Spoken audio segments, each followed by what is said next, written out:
Lucas Kapitulo 6. Ang mga tinun-an nangutlog uhay sa adlaw nga igpapahulay. Usa ni ana kaadlaw nga igpapahulay, samtang naglakaw siya agi sa kaumahan sa trigo. Ang iyang mga tinun-an nangutlog mga uhay ug nangaon niini. Nga ilang gikuso-kuso diha sa ilang mga kamot. 2. Apan ang uban sa mga Fariseo miingon, nganong gibuhat man ninyo ang dili matarong pagabuhaton sulod sa adlaw nga igpapahulay sumala sa kasugoan. 3. Si Jesus mitubag kanila, wala ba kamo makabasa mahitungod sa gibuhat ni David sa diha nga gigutom siya ug ang iyang mga kauban, naunsa nga misulod man siya sa balay sa Dios ug mikuha ug may kaon sa mga tinapay nga binutang sa atubangan sa Dios, nga supak man unta sa kasuguan ang pagkaon niini bisan kinsa gawas sa mga saserdote lamang. Ug nanghatag usab siya niini ngadto sa mga kauban niya. Ug siya miingon kanila, ang anak sa tao agalon kang kinsa na ilalom ang adlaw nga igpapahulay. Ang tao nga may kamot nga nakuyos. 6. Ug sa lain na usab nga adlaw nga igpapahulay, sa paghisulod niya sa sinagoga ug nagpanudlo siya didto, usa ka tawo kinsang kamot nga tuo nakuyos, ug ang mga eskreba ug ang mga Fariseo naniid kaniya. Naniid kang Jesus.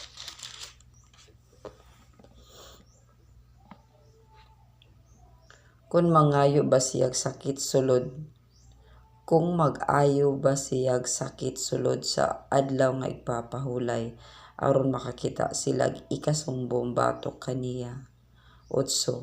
Apan siya nasayod sa ilang mga hunahuna ug siya miingon sa tawo nga may kamot nga nakuyos, umari ka og tindog dire. Ug siya mibangon og mitindog didto. 9. Ug si Jesus miingon kanila, mangutana ako kaninyo, uyon ba sa kasugoan ang pagbuhat sa makaayo o ang pagbuhat sa makadaot sulod sa adlaw nga igpapahulay, ang pagluwas og kinabuhi o ang paglaglag niini?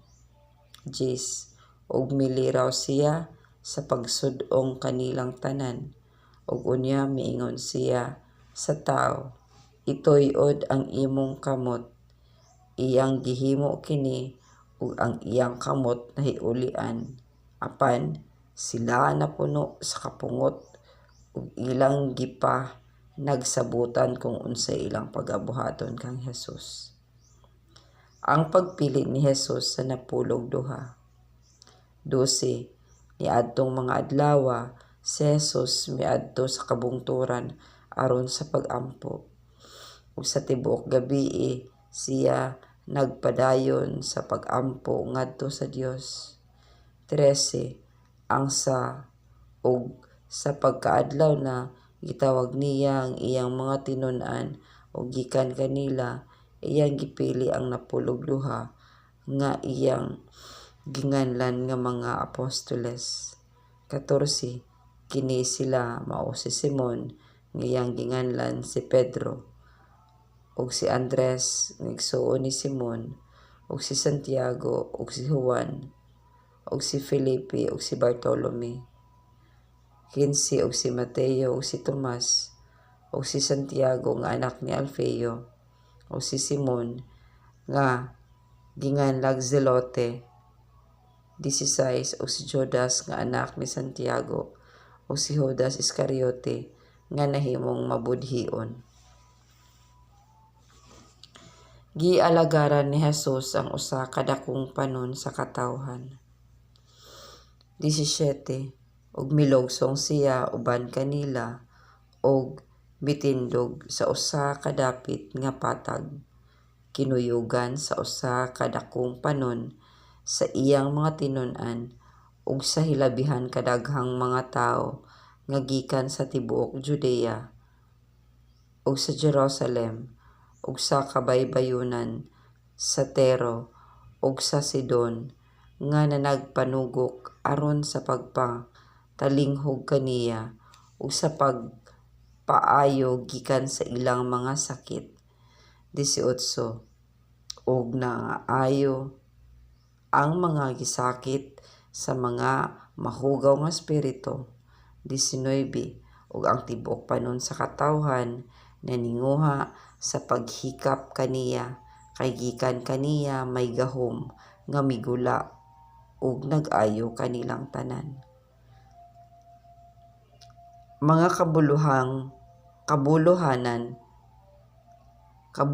kabulahanan ug mga pagkaalaot.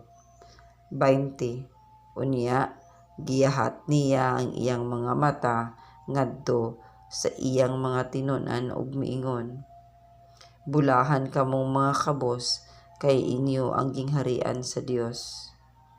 21 bulahan kamong mga gigutom karon kay pagabuskon ra unya. Bulahan kamong mga nanghilak karon kay mga tawa ra unya kamo.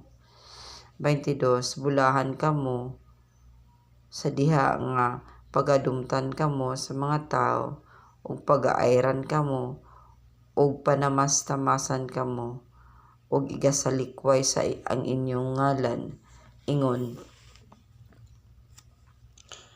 nga daotan tungod sa anak sa tawo. 23 ikalipay ninyo ang maong panahon ug paglukso-lukso kamo sa kasadya kay tan-awa dako ang inyong balos didto sa langit, kay ang mga propeta gibuhatan man sa ingon nga pinaagi sa mga ginikanan sa maong mga tawo. 24 apan alaot kamong mga dato kay tapos nga inyong madawat ang inyong kalipay. 25 alaot kamong mga busog karon kay pagagot man ra unya kamo. Alaot kamong mga nanagpangatawa karon kay managminatay ug manghilak ra unya kamo. 26 alaot kamo sa diha nga ang tanang mga tawo magasultig maayo mahitungod kaninyo, kay ang mga mini nga propeta gibuhatan man sa ingon nga paagi sa mga ginikanan sa maong mga tawo. Ang paghigugma alang sa mga kaaway. 27 apan sultihan ko kamong mga nanagpaminaw, higugmaan ninyo ang inyong mga kaaway, buhati ninyo maayo ang mga managdumot kaninyo. 28 panalanginin ninyo ang mga magapanghimaraot kaninyo ug pag-ampo kamo alang sa mga magapasipala kaninyo.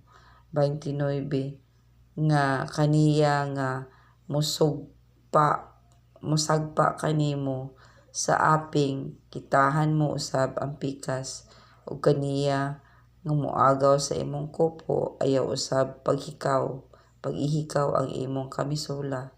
30 hatagi ang tanang mangayo kanimo ug siya nga magakuha sa imong mga butang ayaw pagbawiin niini.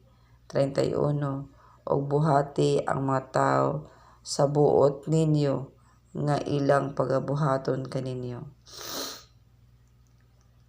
32 ug kun mauray inyong higugmaon ang mga nahigugma kaninyo, unsa may dungog ninyo, kay bisan gani ang mga makasasala nagahigugma man sa mga nagahigugma kanila. 33 ug kun mauray inyong buhatan og maayo ang mga nagabuhat og maayo kaninyo, unsa may dungog ninyo. Kay bisan gani ang mga makasasala nagabuhat man sa ingon. 34. Kung ang inyong pahulamon maura ang mga tao nga dunay inyong mapaabot nga madawat gikan kanila, unsa may dungog ninyo. Bisan gani ang mga makasasala magapahulam man ngadto sa mga makasasala nga magapaabot nga makadawat ra usab og sama sa ipahulam. 35.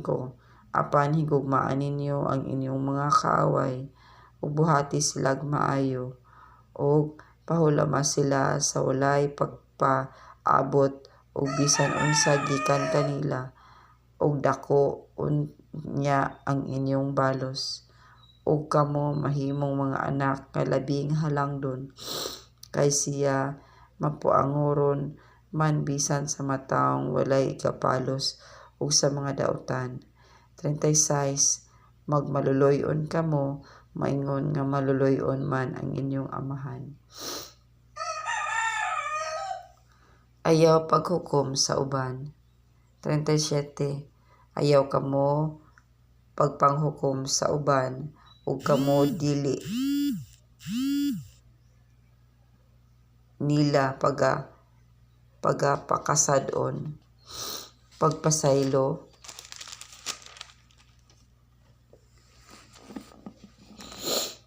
ug pagapasayloon kamo. 38. Panghatag kamo ug kamo pagahatagan ang takos nga pinaugdo, dinasok ug tinantan ug magaawas igabutang ra unya diha sa inyong sabakan.